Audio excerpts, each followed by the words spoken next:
Hello and welcome to News Central Now. I am Bola Ahmed. The headlines. Police alerts Kano residents on planned attacks in some communities. Lagos mosque building collapse, death toll rises to 3. 10 civilians killed in DR Congo's rebel attack. Details in a moment. Let's begin by telling you that the Kano State Police Command has issued a warning about the credible threats of planned attacks on several communities in the state linked to the ongoing chieftaincy crisis. Commissioner of Police Mohammed Hussaini Gumel disclosed these at a joint press briefing with security agencies and representatives of the Kano Emirate Kanto. According to Gumel, intelligence reports indicate that hired thugs have been mobilized to initiate attacks starting Sunday night, targeting specific locations including Iyaka Road, Koforo Nasarawa, Koforo Naisa, Brigade Command, Airport Road, Gidar Lawan Hassan, Gidar Meriga Jata, and other areas. The thugs allegedly plan to begin by burning tires to create an impression of violent crisis, thereby causing widespread chaos.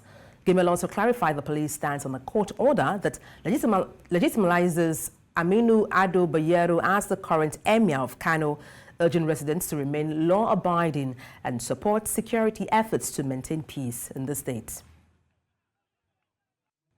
Da irin gudunmuwa da mutanen jihar Kano suke baiwa jami'an tsaro, musamman wannan lokaci da aka fitin daga ranar da aka fara rigingimu akan maganar masarautu guda 5 na jihar Kano. Akan haka ne kuma muka kira ku cikin dare cikin gaggawa domin mu tunatar da ku da abin da muka faɗa a wancan taro da muka yi na 'yan jaridu a ofishinmu na Bamfai. Kuma muka gaya muku cewar duk wanda ya fito da niyyar ya amfani da wannan rigingimu da ake ganin yana so ya faru tsakanin masarauta da gwamnati, ya ce zai amfani da wannan dama domin ya tada zaune tsaye. And to give an update on this, I'm joined by our correspondent, Emmanuel Bagudo. Emmanuel, good morning. Glad to have you join me. Yeah, good morning, Lagos. Good morning, Nigeria. Now, we understand that the Kano Police Command has issued a warning about threats of planned attacks in Kano State. What more can you tell us about this? The warning came in last night. The Kano State Police Commissioner, Mohammed Hussaini Gumel, was very swift to act after him, the authorities of the DSS, the Nigerian Army, and the Nigerian Civil Defense. They came together and addressed the press last night after they said they have uncovered credible intelligence that suggests that bandits, hired thugs are being mobilized in clusters to start burning tires as at 12 midnight last night.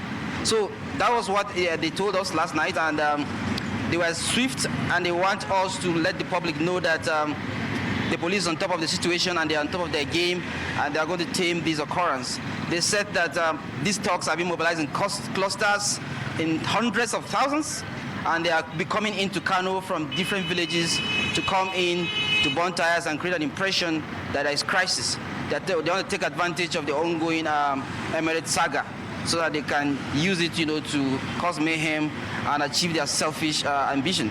So that's the latest information coming in from the police commissioner. Imam, we also saw reports of protests in Kano yesterday.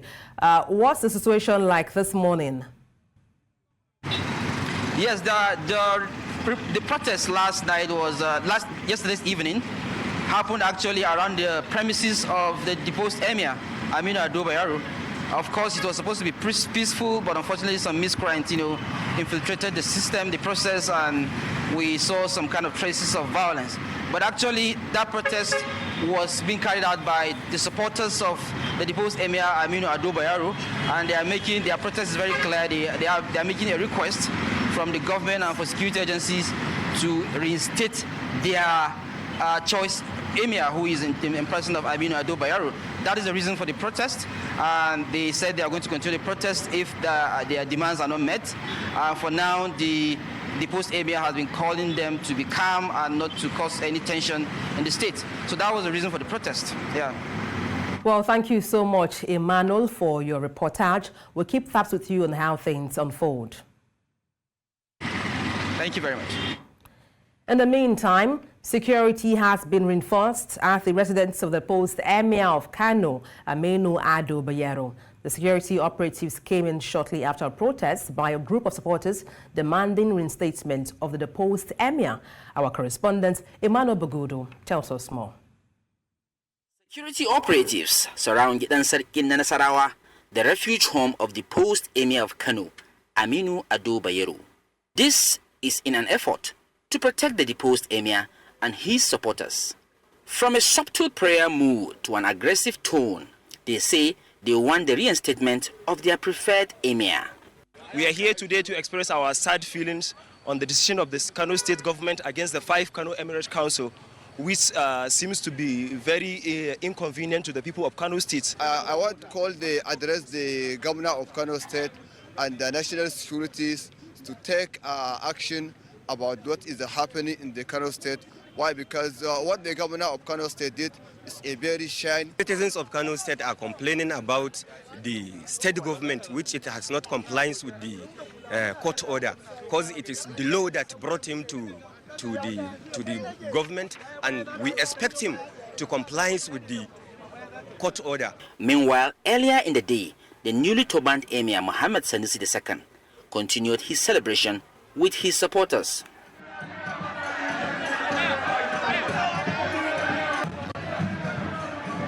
Mu Kanawa muna cikin farin ciki da alkhairi da ya dawo mana da mai martaba sarki Sunusi, sarki na 14 kuma sarki na 16. Sunusi Lamida Sunusi, mu masoyanka ne fiye da inda ake tsammani. Allah isa wannan kira da zan ma ka saurare mu, ka ji mu, ka sa abin da zamu ga ma. Wallahi a wannan shekarar ban taba samun wannan ita ce rana ta biyu a farin ciki na a cikin wannan shekarar. Daga tabbatarwa da abba kujerarsa sai wannan kujerar ta Sunusi Lamida Sunusi.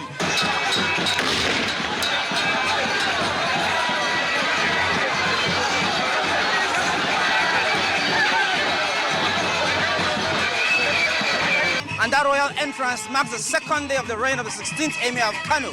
Despite all tension, court orders, and all confusions, it is expected that within days, this tension will douse and Kano will return to its glory as a peaceful state. In Kano State, from News Central, I am Emmanuel Bagudu. In a significant development, the 16th Emir of Kano, Malam Muhammadu Sanusi II, presided over his first Emirate Council meeting since his reinstatement. The meeting, which was held at his historic Gidan Rumfa Palace on Sunday, included district heads and senior traditional council members. Emir Sanusi, who was reinstated on Friday by Governor Abba Kabiru Yusuf, officially resumed his duties, marking a new chapter in the Emirates' leadership. During the meeting, over 40 district heads and numerous senior council members pledged their allegiance to the Emir, effectively easing the recent tensions surrounding the emirship. Following the council meeting, Emir Sanusi engaged with various interest groups, including vigilantes, women's organizations, private individuals, and well-wishers who gathered at the palace to express their respect and loyalty. Emir Sanusi's reinstatement on Thursday came after Governor Abba Yusuf signed a repeal law restoring him to his former position. The death toll from the mosque, which collapsed in the Pakpa Jawo area of Moshe, Lagos State, southwest Nigeria on Sunday, has risen to 3, while 7 others were injured.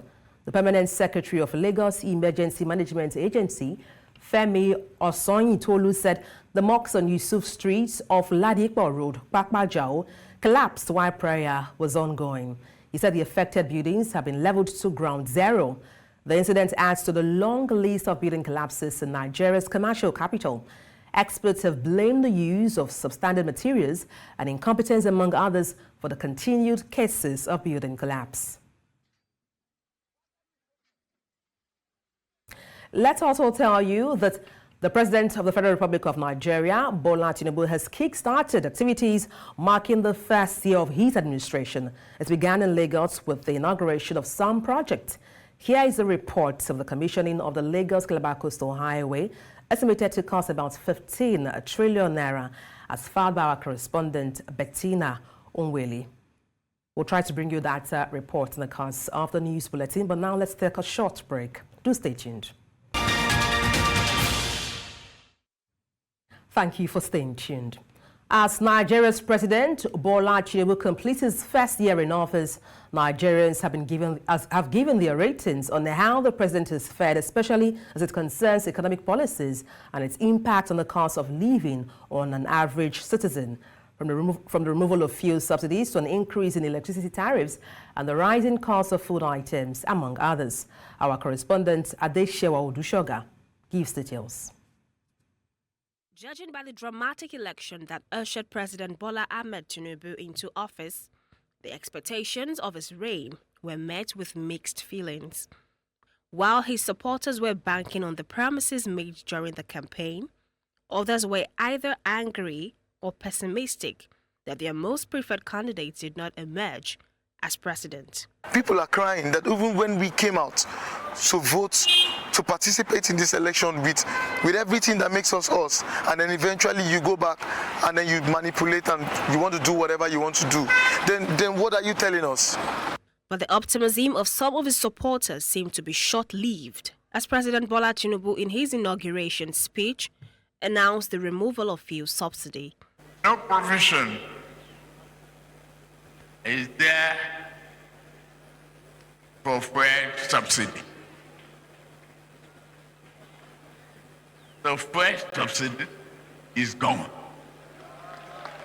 This, many believed, prompted instant inflation and uncertainty in the consumer market, with fuel prices shooting up as high as 200%.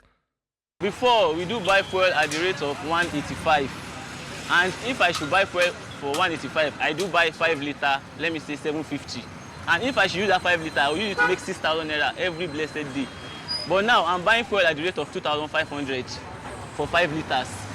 My own income is not even coming out again. Like this, you can wait for NEPA from 1 day to even 3 days, you don't go see light. But later, we are going by the generator. Now I'm using diesel engine before. When the cost of diesel is too much, I turn to petrol. Now the petrol now is too high. As a result of the increase in the price of petrol, the effect started to spiral down to the prices of commodities, especially food prices, which were already on the high side due to the lingering insecurity in the northern part of the country. Markets across Nigeria started to record fewer customers and diminishing patronage amidst rising prices. Tẹ́lẹ̀ ara basket tomato 3,500 3,000 nísìnyí ó ti di 30 o ẹ gbà wá o. Màlúù 300 gbà yẹn ńlá ni nísìnyí màlúù 1.3 1.4 wá sí ìrànṣẹ́ nìyẹn. As part of its economic policies, the president floated the foreign exchange market and equally raised the electricity tariff by 300% for consumers on Band A. These are people who are categorized as those who enjoy electricity supply for more than 20 hours a day. According to Nigeria's Electricity Regulatory Agency, only about 12 million people are connected to the power grid, of whom 1.5 million are categorized under the Band A. Whilst the intention was good, that communication was very it was a misfit, number one, for that type of occasion. Two, at that level of sensitivity of the Nigerian economy. Do not forget that we're still dealing with the impact of the naira scarcity and impact of general elections on consumer prices and all of that. And we're already dealing with the rising inflation and all that. So I felt that that policy could have been introduced, but in much more phased stages. And that's one. Number two, the policy was not introduced with possible alternatives. There has to be alternatives. 1 year on, Nigerians are asked to give their ratings on how the president has fared so far, as it affects their cost of living. This is the worst since I was born. I've never seen a thing like this before. so bad. There's nothing to see. In fact, nothing to write home about what is going on now. Me gan si elo mo ngba 25,000. Ani ko ga wa fi kowo kò fi kowo. Owó yẹn ò tó ra ńjẹ débi pé ọmọ ìkan náà ọmọ tèmi ti stop school. President Bola Ahmed Tinubu is expected to complete his first 4-year term in office in 2027, with another 4 years if re-elected till 2031 in accordance with the Constitution. Although the president has continued to plead for patience, assuring that the dwindling economy will be back on its feet, for Nigerians, they will have to wait to see how long this pain will last. In Lagos, for News Central, Adesewa Odusoga. In the meantime, former President Olusegun Obasanjo has expressed strong disapproval of President Bola Tinubu's handling of critical economic reforms, including the removal of petroleum subsidies and the floating of the naira. Speaking at the Paul R.J. colloquium in Abuja this weekend, Obasanjo argued that while these policies were necessary, the implementation was flawed. He called for a comprehensive 25-year roadmap to address the nation's various challenges and guide it towards recovery. Former President Olusegun Obasanjo highlighted that merely adjusting the exchange rate will not solve the ongoing economic crisis. Instead, he stressed the need for consistent and continuous policy measures to foster stability and predictability, which are essential for encouraging both domestic and foreign investment. And to talk about this in detail, I'm joined live in the studio by a public affairs commentator, Deyemi Saka. Good morning, glad to have you join me. Good morning, it's nice to be back here. Let me start off by asking, how significant is former President Olusegun Obasanjo's critique of Tinubu's economic policies? I don't think anybody can question Obasanjo's credentials to critique any nation's economic policies or any policy that foreign or domestic. He has proven it. He was there from 1999 to 2007. And Obasanjo was the one that got us the bragging right to say the economy, our GDP was growing annually at the rate of 5%.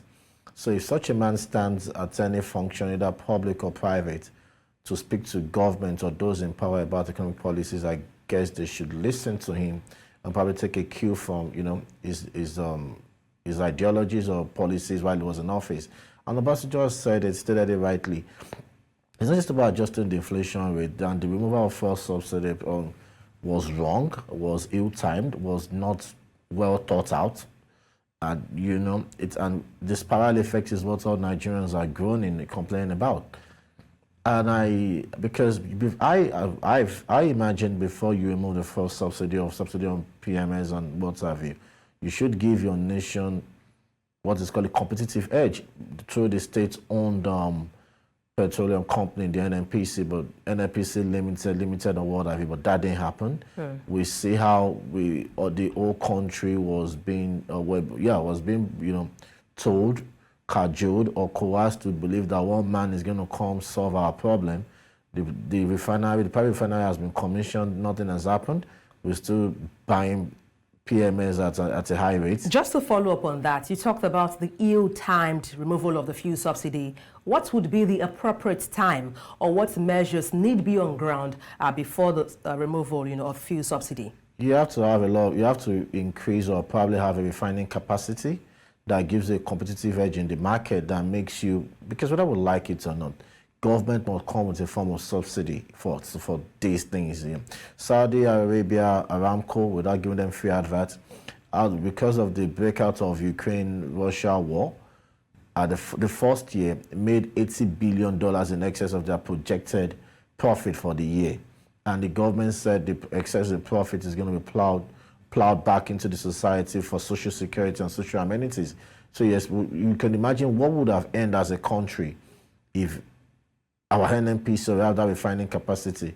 So I imagine you probably would have gotten the Port Harcourt refinery fully completed, not just technically completed, because we've been technically completed for some months now.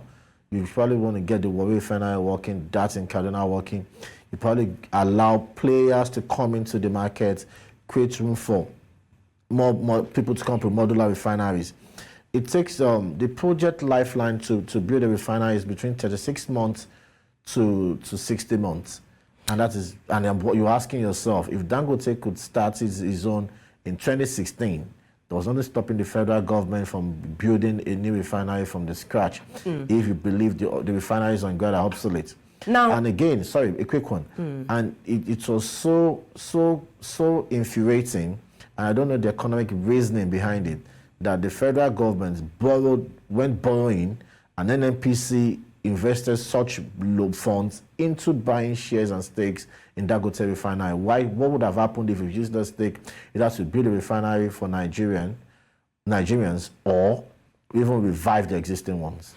Now, looking forward, having highlighted all the challenges for this administration, Obasanjo called for a comprehensive 25-year roadmap to address Nigeria's challenges.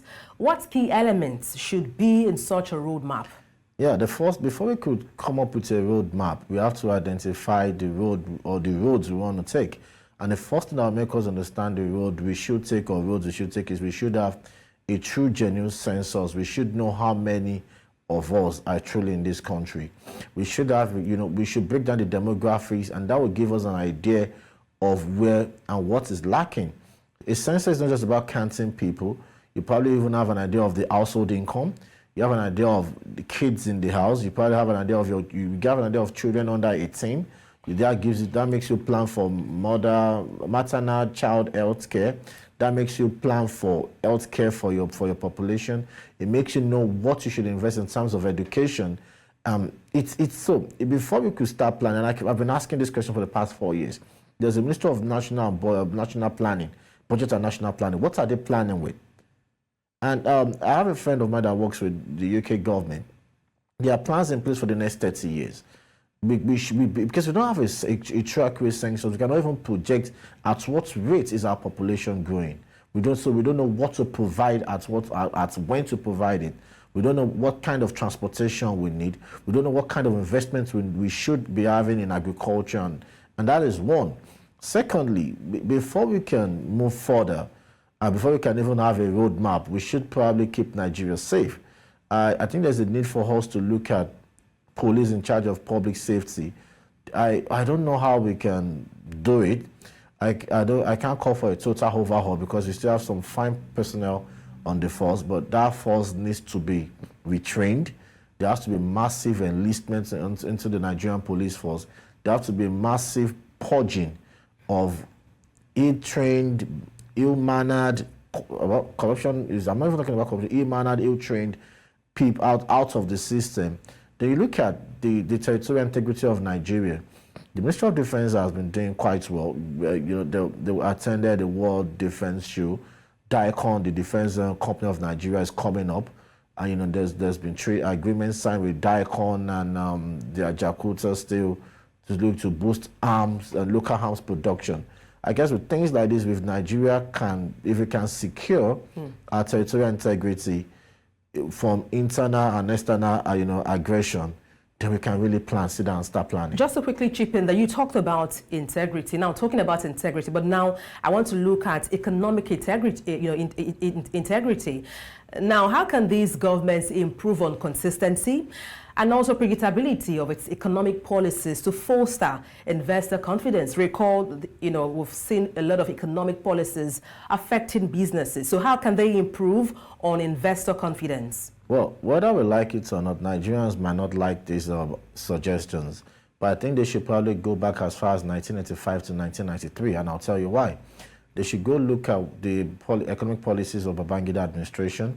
They should go back and look at the policies of Abacha, how he was able to stabilize the Naira throughout his 5 year in office, and look at, okay, what can be done or what should be done.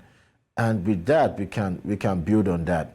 Well, the world is becoming global. The world is becoming more capitalism driven.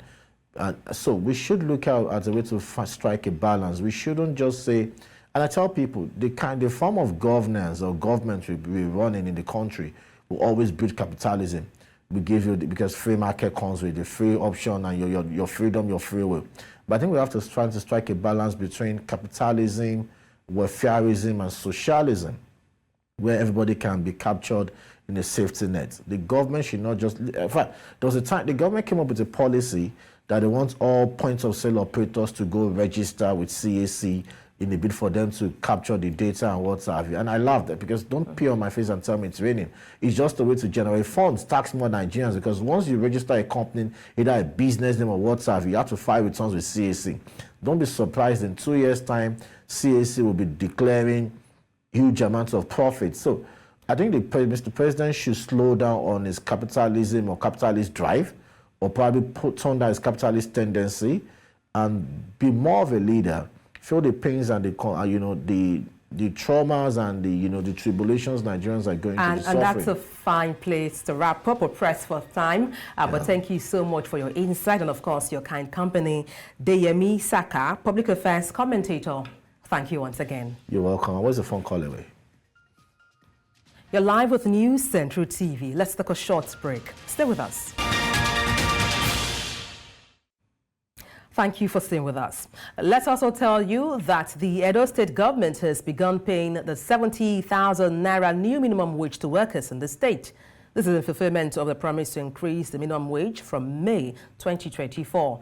During the recent inauguration of the Labour House in Benin City, the state capital, Governor Godwin Obaseki announced the increase of the minimum wage for workers in the state from 40,000 to 70,000 naira to cushion the impact of the harsh economy on the people of the state. In a statement on Sunday, the State Commissioner for Communication and Orientation, Chris Nahikari, said the payments of 70,000 naira minimum wage to the workers further demonstrates the commitment of Obaseki-led administration to the welfare of Edo workers.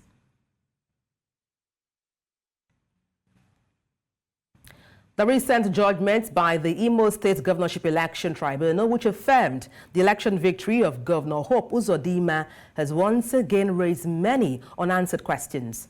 While the tribunal dismissed the question of certificate forgery as pre-election matters, some citizens want these provisions clearly defined to guide future polls.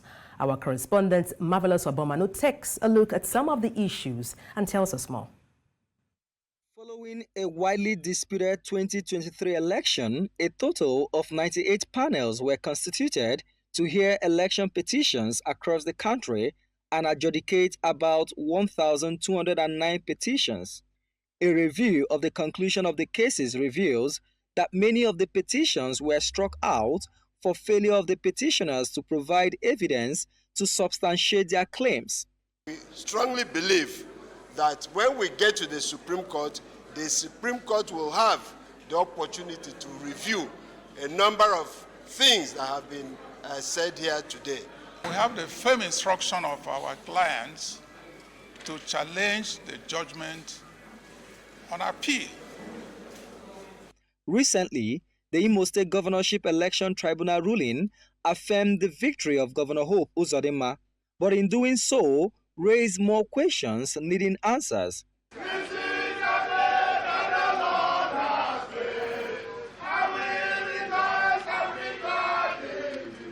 The tribunal held that issues around forged certificates are pre-election matters and should not have been brought to them.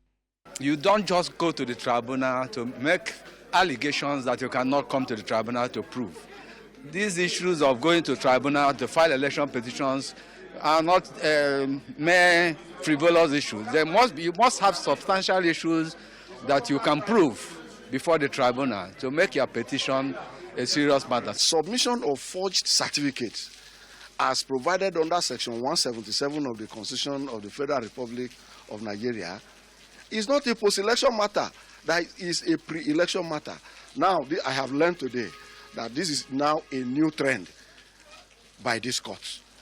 Available laws grant the petitioners 21 days to file an appeal if they are unsatisfied with the judgment.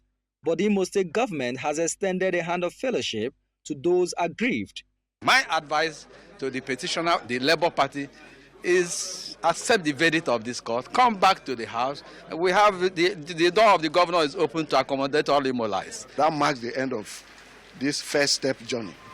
I call it first step because there are 3 steps in these proceedings: the tribunal, the Court of Appeal, and the Supreme Court.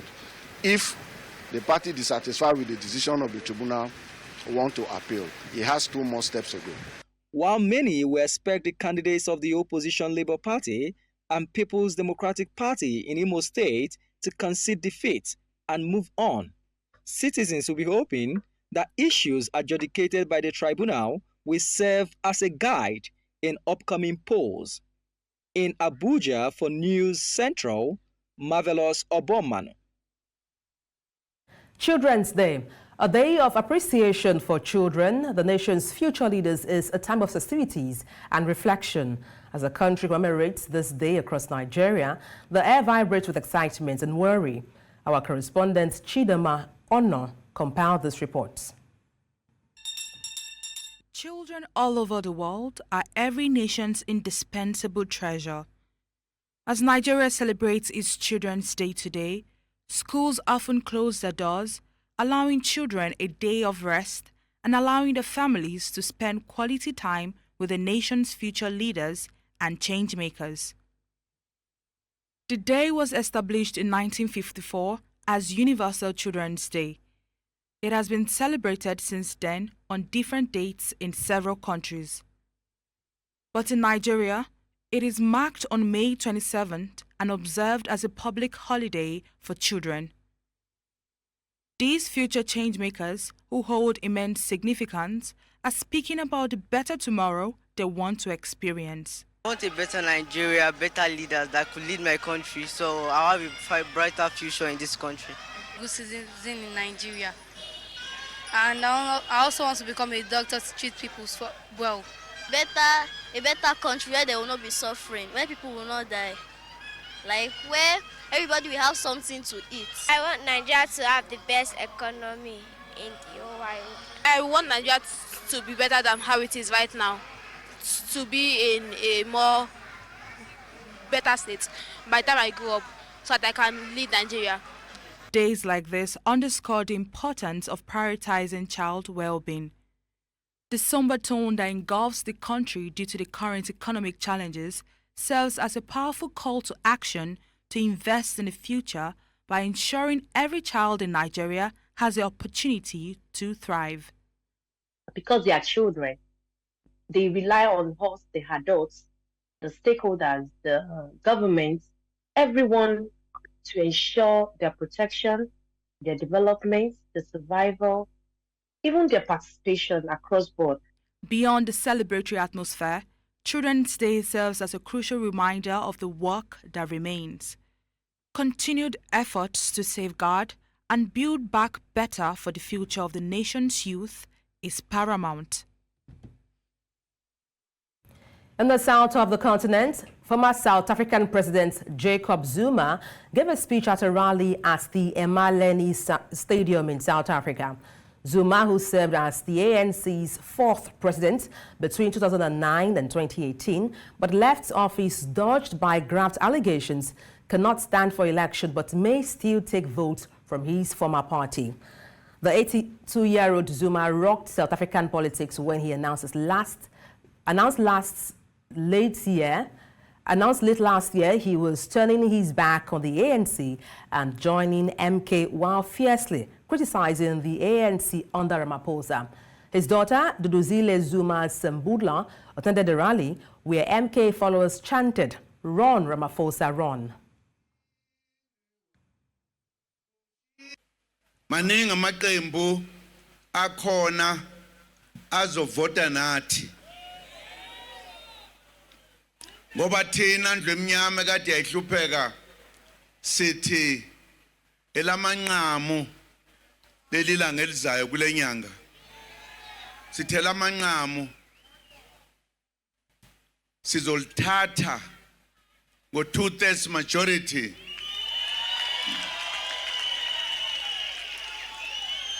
silishintshe libe yizwe eliphilayo kunalokho. Labo abathi ngomlomo sikhululekile kodwa bebe beliphathela abacindezeli sizobasusa eindaweni zabo. The tragic turn of events, local sources report that approximately 10 civilians have been killed in the latest attacks in the Eastern Democratic Republic of Congo. The assaults are attributed to the Allied Democratic Forces, a rebel group affiliated with the Islamic State. The brutal incident, which occurred over the weekend, has led local authorities to issue an urgent appeal for assistance. The ADF, originally comprised of mainly Muslim Ugandan rebels, has been entrenched in eastern DRC for nearly 3 decades, during which they have been responsible for the deaths of thousands of civilians. Recently, the ADF has intensified their attacks, targeting villages and health centers with increasing frequency. Despite joint operations by the Congolese and Ugandan armies in North Kivu and Ituri since late 2021, the military efforts have not succeeded in halting the violence against civilians. A senior U.S. lawmaker has affirmed Washington's support for Taiwan against Chinese aggression. Representative Michael McCall made this known on the first congressional visit to the self-ruled island since it swore in a new president. Sitting with President Lai Ching-te on Monday morning, McCall, who heads the influential House Foreign Affairs Committee, said he and his colleagues stood in support of this beautiful island. 3 days after Lai was sworn in, Chinese warships and fighter jets encircled Taiwan in drills that Beijing said were a test of its ability to seize the island. China claimed Democratic Taiwan is part of its territory and says it will never renounce the use of force to bring the island under its control. 4个支持，并积极落实和平4大支柱行动方案，与美国及理念相近国家持续加深合作，共同维护区域的和平稳定与繁荣发展。President Lai, I'd like to note the boldness in your recent inaugural address when you said, quote, sovereignty lies in the hands of the people. So true. Mr. President, this year we celebrate the 45th anniversary of the Taiwan Relations Act, which guides our partnership and the United States' commitment to peace in the Taiwan Strait.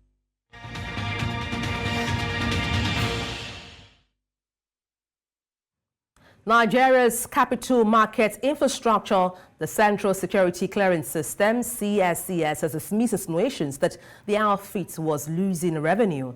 The Managing Director, Chief Executive Officer, Mr. Haruna Jallo Waziri, said contrary to this, the outfit saw a hike in revenues in 2023. He also said the body was strengthening its data protection system to fight cybersecurity. The Central Securities Clearance System, CSCS, Nigeria's capital market infrastructure, has dismissed insinuations that the outfit was losing revenue. The Managing Director, Chief Executive Officer, Haruna Jallo Waziri, stated this at the 30th Annual General Meeting of the outfit. He said, to the contrary, changes in revenue perception was due to new portals developed to enhance revenue management. You've noticed that there are certain decline in certain areas. It's because the business has changed. Before, we used to charge people directly to do it. Now we have portals that actually do it, subscriptions that are different. So what you've seen is income that's going to go in certain ways or are classified in certain ways have come back under another form, which are the portals that we built. It doesn't mean that we're losing revenue. It's just that the channels of which the revenue is coming is actually different, but no revenue is being lost. The board chairman, Temi Kpokpola, saluted the results as shareholders approved a dividend of 7.5 billion naira for 2023 as against 6.8 billion naira paid in 2022, with a gross earning of 19 billion naira as against 11.5 billion naira recorded in 2022. The CSCS boss also called on all stakeholders to fight the threat of cybersecurity in the country. He said it became necessary to raise and sustain awareness about main and emerging cybersecurity threats to stakeholders in Nigerian capital markets and businesses across the country. When we built our database system, it was a structured database, all right? Which means there are tables being put in place, and when you bring in data, it goes to specific tables, and when you retrieve, you do the same thing. Today, we have a slightly different database. It's actually a lake. What you do with the lake is that you collect everything and put it in one system and put some intelligence at the top, so that it doesn't matter what table it goes or how the structure, whether the data is structured, you actually pick it and then process it using some intelligence. In some cases, AI. Not in the effective way that you think it is. So it's not Gen AI, it's specific AI. As the Central Securities Depository provides depository, clearing and settlement for all assets classes in Nigerian financial markets, it also provides assurance on safety of securities held by investors.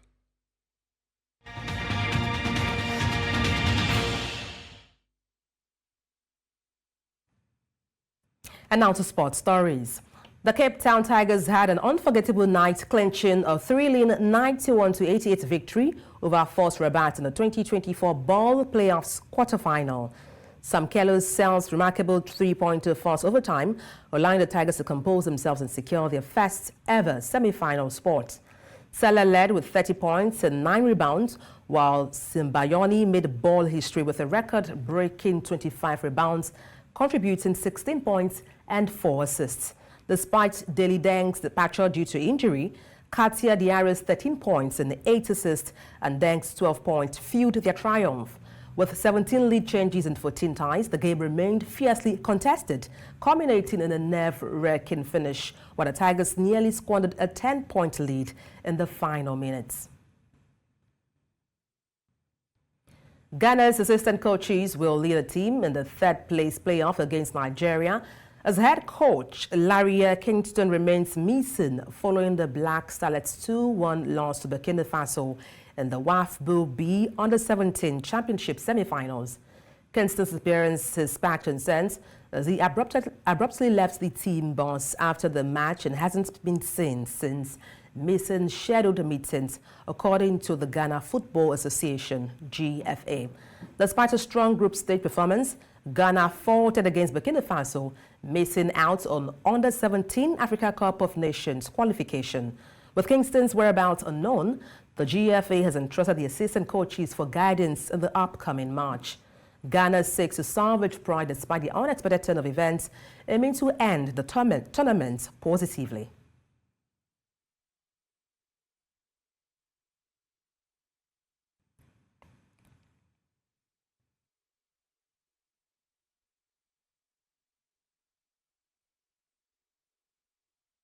And that's all on the news. But before we go, let's take a look again at some of the major stories.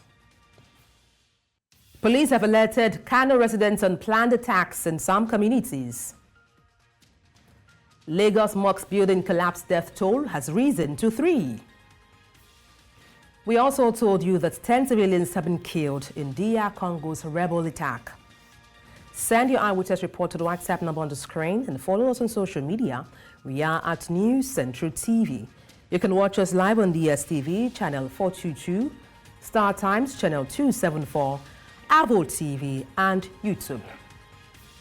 Many thanks for watching. I am Adebola Adeduba.